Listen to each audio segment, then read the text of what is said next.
because we're working together. I'm here just doing some work with him, and his parents are just the loveliest people here in Bridgend. We've just had the best day. It's been really great fun. Okay, why don't we head to the middle of the country now, Coventry way, and specifically around the Rico, because one of the brightest talents, not only in Wasps' future but England future as well, is joining us now. I'm delighted to welcome Wasps back rower Jack Willis. Jack, good to see you. How you doing there? Hi guys, how you getting on? Yeah, not too bad my end, thanks.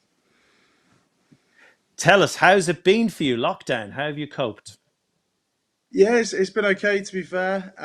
Been a bit strange for everyone, I think, and obviously it's got to adapt really, but it's been okay. Just trying to keep busy, keep the training ticking over.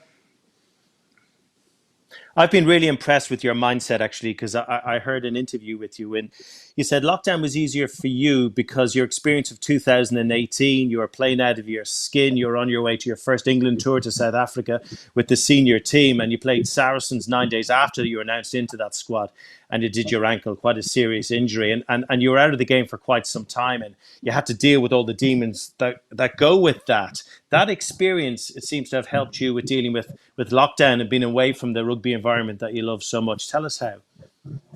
Yeah, I think when you're injured, unfortunately, it's quite a lonely place and quite isolated. It just even when you're in a room full of lads, you just feel like you're quite separate to it. So you spend a lot of time lying about on the sofa with your leg in the air.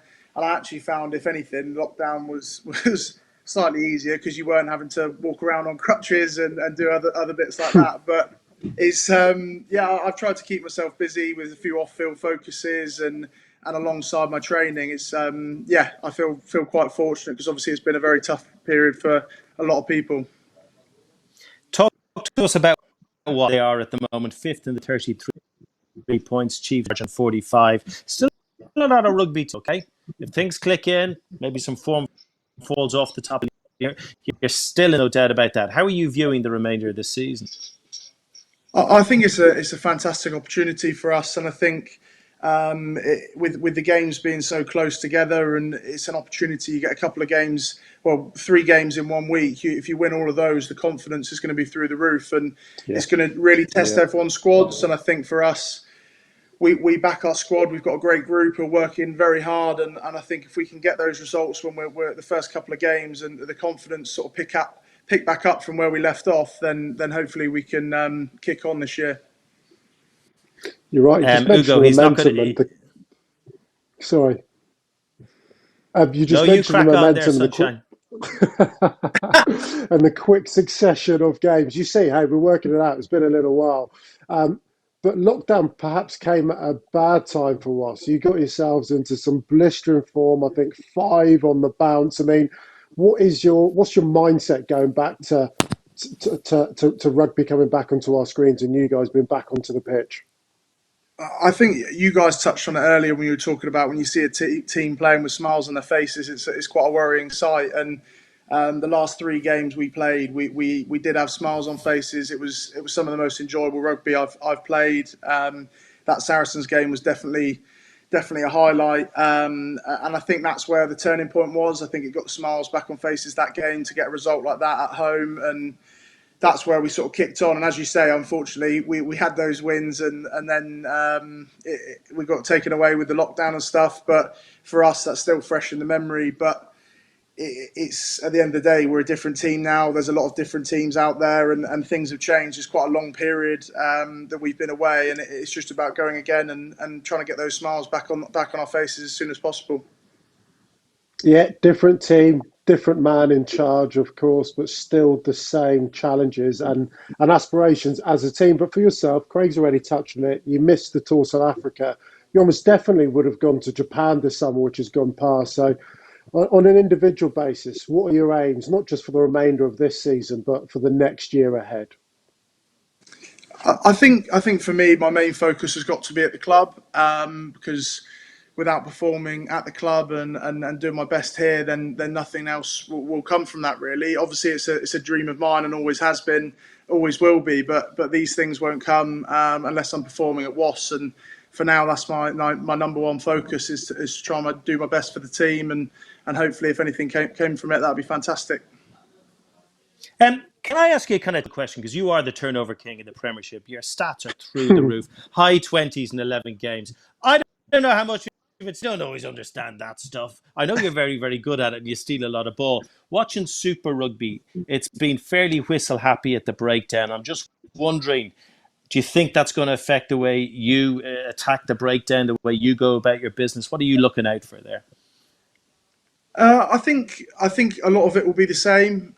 One thing that referees are looking for, if you want to try and get that penalty awarded quickly, is the physical lift of the ball, not just sitting on it. So that's been a focus. I've been working with Matt Everard on when we can with sort of all these adapted training at the moment. Sort of once we've had our testing done, we can move on to that later in the week.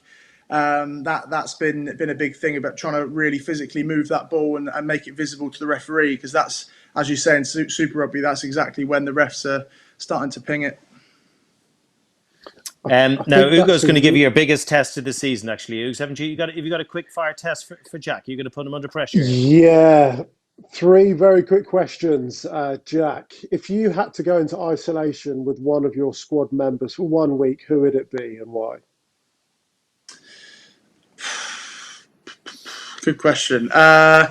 I'd probably say my brother, because I've been used to it. I've actually finally got him kicked out now, so he's in his own rental. But I'd bring him back in for a week because I know I could put up with him for 1 more week. When he left Fair that play. rental, did he steal? Did he steal all the paintings or?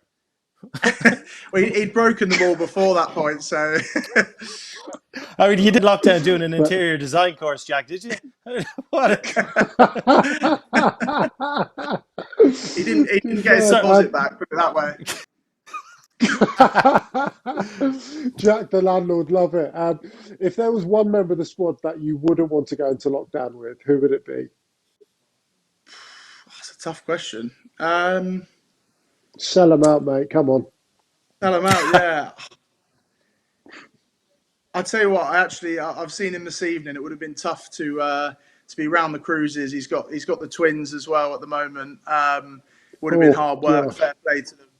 I mean, obviously, it's lovely to be able to go around, but to be able to have to manage 3 kids every evening, it's a tough old challenge. I can only pat him on the back for that. Fair play.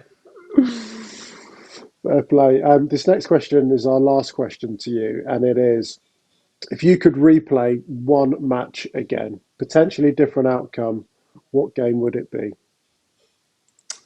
That's a good question. This you put me under pressure.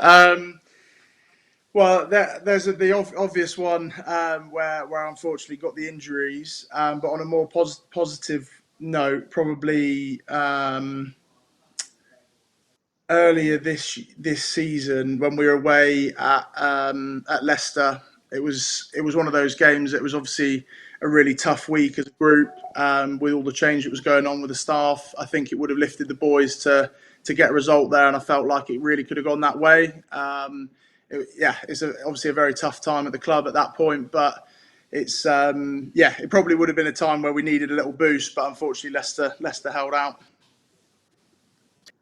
Do you know, I just had a thought there to leave you this, a big positive thought. You can bring the rest of the squad up positive from Wasp's perspective, because due to the lockdown and the 4-month break, that's the longest Jimmy Goppert's ever gone without an injury in a season. Honestly, I can't tell you when I'm I might get his age wrong now, but when I'm 36, 48. if I'm still managing to run around and look in the shape he is, I don't even look at the shape he is now. So he's a very impressive player to be in that shape. I have to give it to him. I had a bath with Jimmy once. Wow. Yeah, we had a bath. Yeah, Okay. Craig Hampson, 3 of us. Big old bubble bath. Yeah, up in Old Nuneaton's. Lovely. On that, let's take it offline. Oh, is this going out? We're really looking forward to seeing you back in action again and plying your trade, particularly at the breakdown. No one quite does it like you in the Premiership. It's a joy to watch. Good luck with everything, and we'd hope you have a great end of season. Take care of yourself. All the best. Thanks very much, guys. See you later. Take care. Cheers for having me on.